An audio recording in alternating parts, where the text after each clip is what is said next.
just who is it that has spiritual power and authority over you? Next on Polygamy, What Love Is This?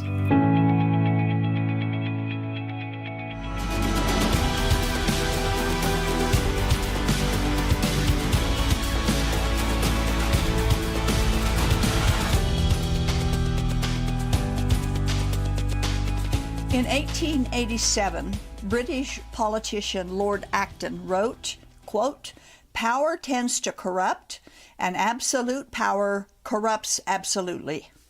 Now, we're launching today's topic with that phrase because it has proven to be true, especially in the Mormon fundamentalist regimes. And we call them regimes because regime is defined as a heavy-handed administration or group in charge of an organization. Now, there are political and there are religious regimes, and today we're going to talk about the FLDS regime. And sadly, since history tends to repeat itself, we need to be aware of the rise and the fall of the monstrous Warren Jeffs and learn from history, because another Warren Jeffs could easily arise and commit even more horrific crimes against women, children, and their blind followers.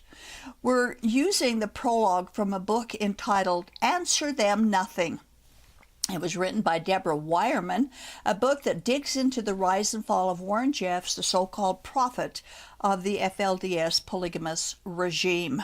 Reading the prologue alone brought me to tears and frustration. That our state and our local governments just sat back and turned a blind eye and allowed his atrocities to happen one after the other for many, many years and did very little to stop it. And to add insult to injury, the crimes of the FLDS were funded by our tax dollars. How many ruined lives of young boys and girls through the years of women and children were ruined by Warren Jeffs? And how can we keep another Warren Jeffs from repeating the crimes against the vulnerable? So with Karen Bradshaw, and thank you for coming and sharing this with us. My pleasure. As we go through this. Both of us from a polygamy background. Yes. We're going to discuss the polygamous raid, the prologue of this book, which is entitled The Raid. Okay. Yes. It's very interesting. I think it is, and we're not even doing the book. We're just doing the initial preface to the book. But it is interesting. I hope we can do some more of this book. The author gives the background of the FLDS going back to 1953. The community at that time was called Short Creek, and it's on the border of Arizona and Utah. The governor of Arizona, Howard Pyle, ordered troops into the community, hoping to clear it of criminals once and for all. It ended up backfiring, which led to years of tolerance of the ongoing crimes in the FLDS community. July 26, 1953 was the date set for the raid, we quote. After a 5-month investigation, his investigators had informed him his collection of child rapists and welfare embezzlers had amassed a dazzling arsenal for defense, stashing guns and explosives in the giant caves poking the soaring red cliffs behind the town. Pyle also never second-guessed his decision to invite truckloads of press, well marinated in the lurid details of the 5-month investigation into FLDS, an investigation that proved myriad crimes, not least of which was the appalling practice of marrying girls as young as 12 years old who'd accumulated up to 20 other women. Now, polygamy then and now is against the laws of the land. So are forced marriages and sexual activity with minor children. The governor knew these and other crimes were being committed in the Short Creek, I think they call it, polygamy compound. Sadly, he had no clue that although he was initially applauded for taking this action, that it would end up being a huge disaster for him and a huge win for polygamists for decades to come. Pyle believed that he was doing the right thing, that he was properly defending and protecting the children of the polygamous community. He assumed the media would accurately report the facts and that he would have full public support. Unfortunately, that's not the way it turned out. The FLDS men, this really surprised me. They'd been forewarned about this raid, and they prepared accordingly. They presented, when they came in, they presented a false front of peace, humility, and patriotic submission. When Pyle's troops entered the city, all they found was a community of people who had been gathered in their small town hall singing "God Bless America." Of course, the swarm of reporters were bewildered, wondering, well, where are all these evil child molesters that we've been told about? You know, the polygamous leaders are not stupid. They crafty. Are wise, crafty, like a serpent. They know how to manipulate public opinion and manipulate government handouts and the news media, and how to manipulate and coerce their members. And they did. Yes. They did. There. This is what the reporters saw. We quote. The people before the reporters were spindly and plain, poor farmers barely squeaking by. The pitted streets and weathered, beaten houses spoke to poverty, not wickedness. Children in threadbare nightclothes and cardboard shoes issued heart-wrenching wails as they were torn from their mothers' arms. Anguished women, their faces stamped with the ravages of back-breaking work, sobbed and implored as the stony-faced American soldiers loaded their men into ominous prison buses. And we agree, this would have been a very difficult situation to understand. And even the most cold-hearted person in seeing this would be moved to compassion watching this presentation. But they don't see it when the kids are raped in the bed in the dark of night behind closed doors. Right. We have to point out, yes, it's true that the community appeared poverty-stricken. Because they were. The women broken by hard work, because they were. They mothered more children than they could handle, and broken because of their slavish polygamy lives. And polygamy group members today continue to live in poverty, worn-out clothing, second-hand clothing, improperly provided for, working long, hard hours with low pay or no pay. Yet the group itself is filthy rich. They just refuse to spend their money on its members' needs, even though it's the members' hard work that makes the group rich.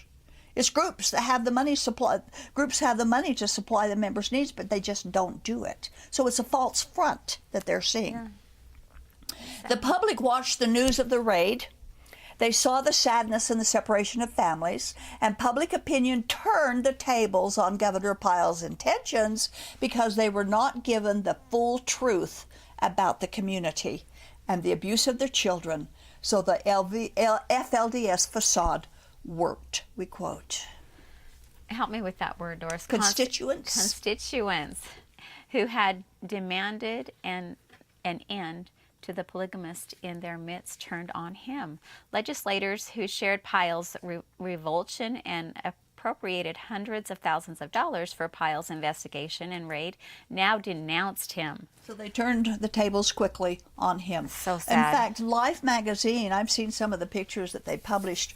They published a photographic article designed to bring tears and pity to the public. They presented the poor polygamous people as being traumatized by Governor Pyle's actions. However, it was not entirely honest in its presentation of the story. The truth of their crimes was not reported, nor were they brought to justice for their crimes. We quote. Crimes the arrested men were accused of actually committing child rape, bigamy, fraud, were dismissed in a throwaway sentence, implying the charges were an obvious ruse concocted so that Pyle might storm into a perfectly idyllic American town and ruin everyone's life. Well, that was false, too. That wasn't true. From that moment until this very day, certain media and governing authorities have used a velvet glove approach to the FLDS and other polygamy groups. The only exception was Texas.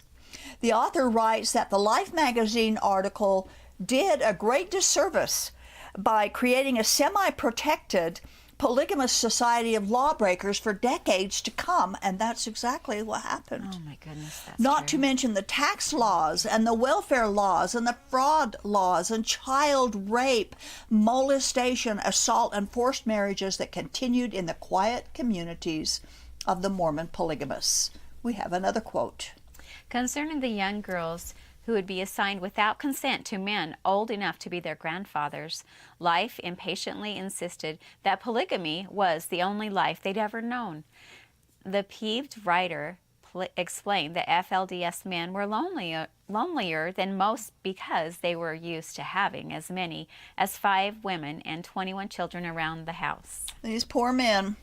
Having to live day to day without their harem, those children to wait on him, and without complaint. Now they have to fix their own breakfasts, and that's the way they, that they presented it in the article.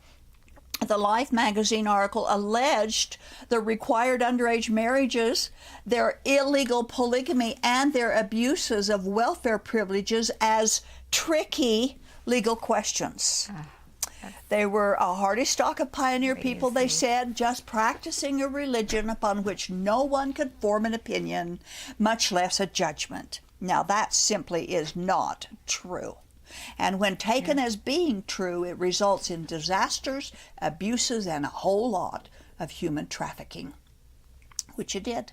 Which it did through the years. Not just with that group, but all of the groups. All of the groups, you bet. They were afraid at first, but then they got settled in on, they're not being the velvet glove approach, as she wrote, and they knew that they would get by with about anything, and they did, and have. And still are. Mm-hmm. Now, Life magazine said that this was kind of a situation where it's a tricky legal question that really there cannot opinion about them be formed or a judgment. And like I said, that simply is not true. In 1879, the Supreme Court of the United States of America had already formed an opinion and a judgment which affirmed that polygamists had the right to believe in polygamy, but they did not have a constitutional right to break the law by living polygamy. And polygamy is now and has always been against the law in every single geographical location in which Mormonism polygamists have settled. Now, before Governor Pyle acted and brought about this 1953 raid, the public had demanded, by the way, the removal of the polygamists who were siphoning their tax dollars. However, after he did what the public had commanded, he was thrown out like a worn shoe. And today, we continue to experience the fallout from that failed FLDS raid. For the FLDS, that dark cloud had a silver lining, and polygamists are still cashing in on it today, we quote. As the decades passed, FLDS leaders sporadically invited carefully pre-screened media folks who were not too picky about statutory rape into compounds otherwise fortified against intrusion by the tax-paid FLDS police force. Okay. Now we're going to come into some interesting information about how they bled the tax dollars from the government, which they did then and still are doing. Not just the FLDS, but the other polygamy groups are still bleeding. The men can't afford to have all these large families, so they go on the welfare and food stamps and so on. And they lie and cheat about what's really going on. Yeah, there's been a lot in the news. There hasn't been any recent, but there will be some more coming because they can't help but break the law. They are breaking the law by living polygamy. Right. So, they had a tax-paid police force. It was nicknamed the God Squad. Now, I don't know if you've ever been followed by the God Squad, but I have. Oh, really? You'd go down into Colorado City at that time, during those days before the change, and a big black truck, would follow. Scary. All of a sudden, they'd be behind you, following you everywhere you went. And if you stopped to do anything or got curious, they'd stop you and tell you to get out of town. And they called it the God Squad. They relentlessly intimidated and forced curious visitors out of town. Now, this is a town run by tax dollars. Okay?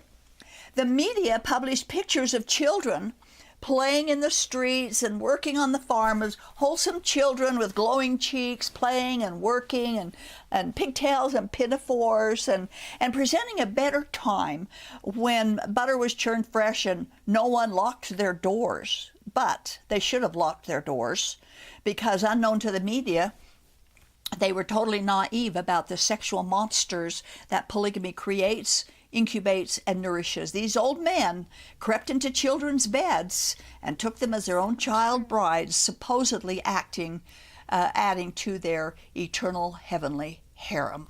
They should have gone and looked behind those closed doors. We have another quote. With media help, FLDS over the past 50 years has cultivated the mistaken impression they are a wholesome, if somewhat eccentric American religion. They admit polygamy is illegal, but so what?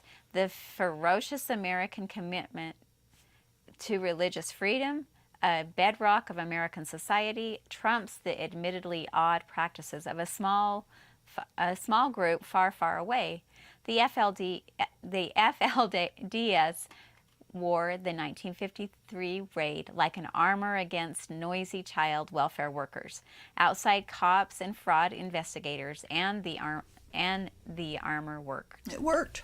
And the author of this book sure hit the nail on the head as she records the events and the thinking and the political cowardice that led up to the rise of Warren Jeff's dictatorship.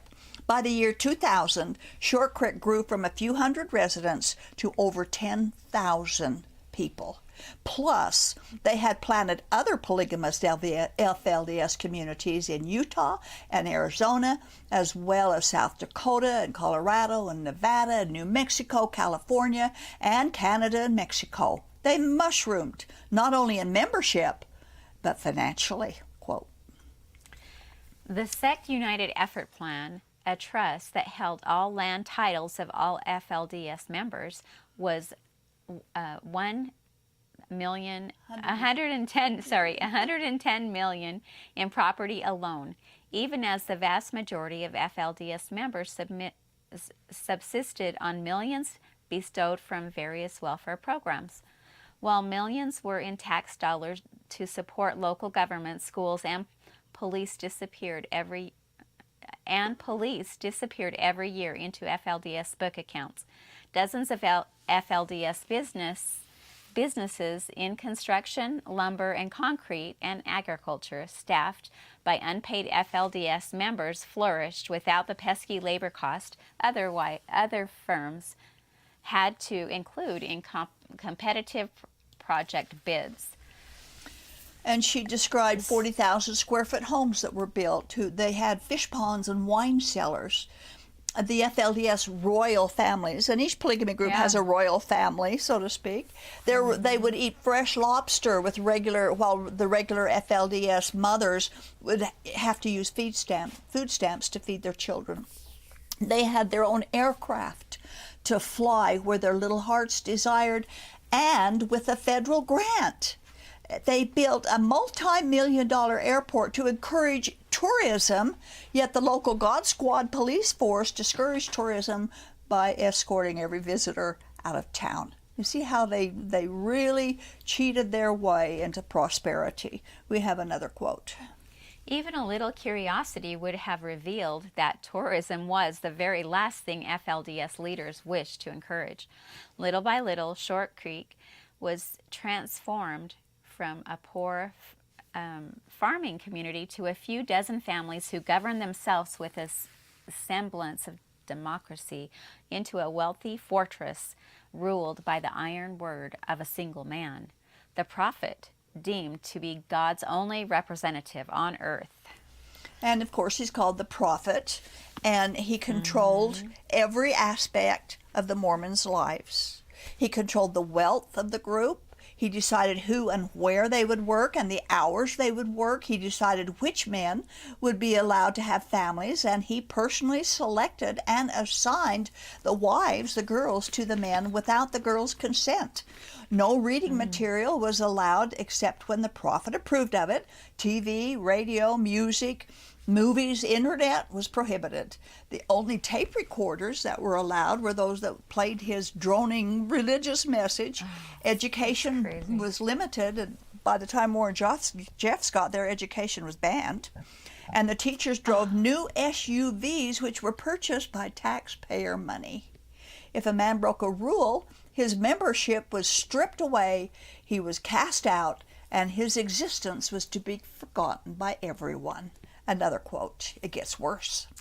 Because they did not own homes or cars or even the clothes on their own back or their back, FLDS members had to keep sensitive antennas on the prophet's shifting moods, lest they find themselves dropped in the middle of nowhere without a dime, stripped of a home, family, and eternal salvation forever, without explanation or appeal.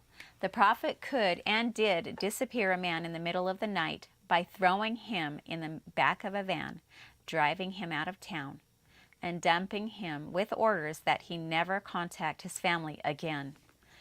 By dawn, his weeping wives and children would be reassigned to more favorable brethren who would see to it the expelled man's name was never spoken again. And this happened. This may seem weird to our viewers, but this happened a lot. Many dozens of times, hundreds of times, this happened for people, separating families. They cried because Governor Pyle went in there and were separating families, and they themselves were separating families by doing things like this. And it gets worse than that. Even from this, it gets worse. And the women, of course, if a man did something wrong, they'd kick him out very quickly and reassign his wives and children to another man.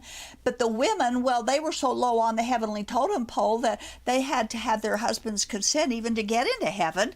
The value of the females was in having children, as many as they could, which is the standard in most Mormon polygamous communities.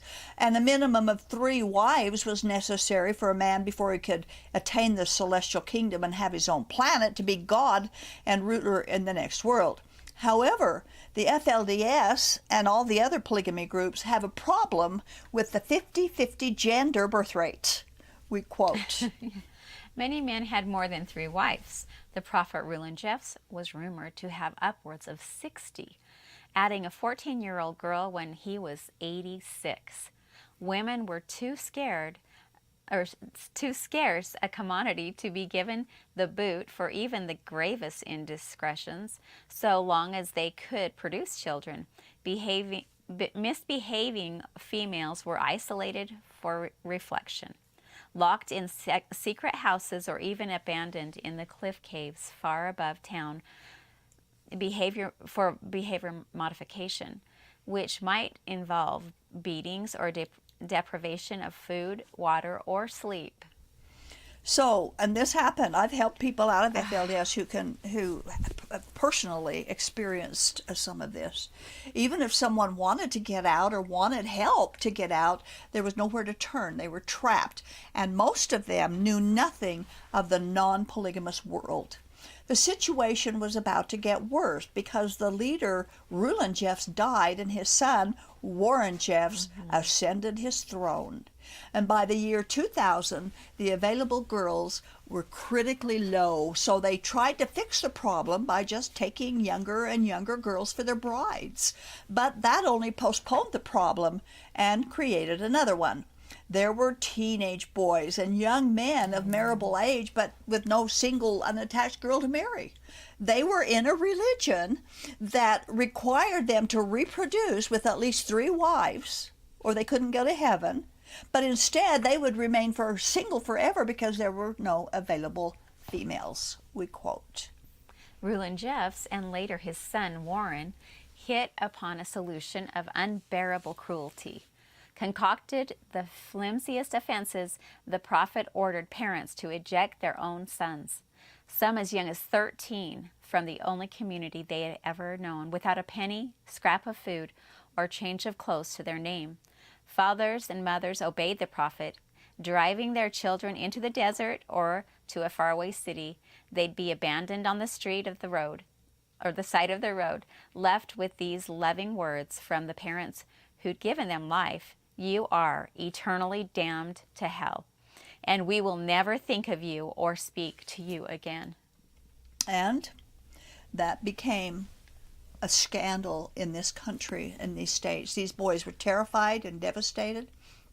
Many tried to kill themselves. Some of them succeeded. Hundreds and hundreds of boys were ripped from their parents, from their friends, and the only community they had ever known. Their lives were shattered. Many turned to drugs and even prostitution. Why did authorities allow the FLDS polygamists to get by with this atrocity? I'll never understand that. None were held accountable. If you or I did that, if a normal law-abiding citizen, tax-paying citizen did that, they'd throw us in jail. Right. Might never get out. But with the polygamists, they just turned a blind eye and continued, looked away, and as if they saw nothing. This became known as the Lost Boys and was a national news headline in the shame and the disgrace of Arizona and Utah, we quote.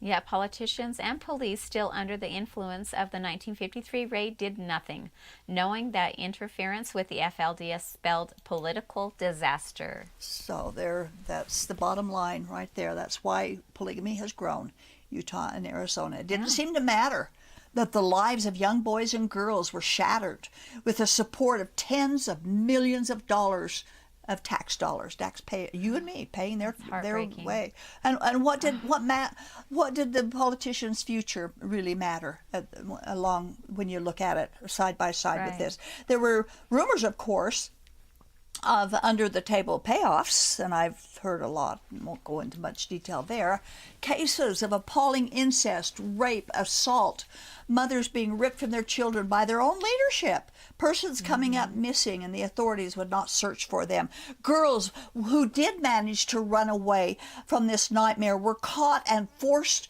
back by the police to be used and abused by polygamous men and faithful parents. The writer notes that 50 years of darkness from 1953 to the year 2000 could have been avoided. But Warren Jeff's regime is what caused the walls to crack from within. We wonder how much tragedy and sadness and abuse and ruined lives could have been avoided if the police and the politician had just done their jobs. We still wonder what it's going to take to truly outlaw polygamy. Instead, polygamy has just been downgraded. The abuses continue, and much of it is still taxpayer funded.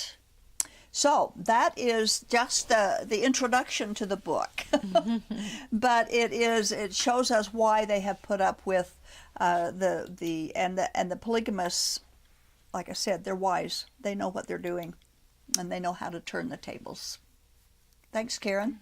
You're welcome. Ecclesiastes chapter 8 verse 11 says that when the sentence for a crime is not quickly carried out, the hearts of the people are filled with schemes to do wrong. We certainly found that to be true in our culture. When our laws and state constitutions prohibit polygamy while at the same time remove all penalties, even embracing the practice, giving them special breaks, their schemes get worse, not better. However, hiding their crimes, and when they hide their crimes in their schemes, that does get better. God's word is true, and he will not be mocked. In the end, those who turn the blind eye, those who claim polygamy is from God, and those who exploit and abuse their wives and children, God has a book, and he's writing it all down. Jesus came calling for repentance, which means stop going your own way and follow God's way exclusively. God forgives because Jesus Christ paid the price for sins, and polygamy is not part of God's plan. Monogamy is.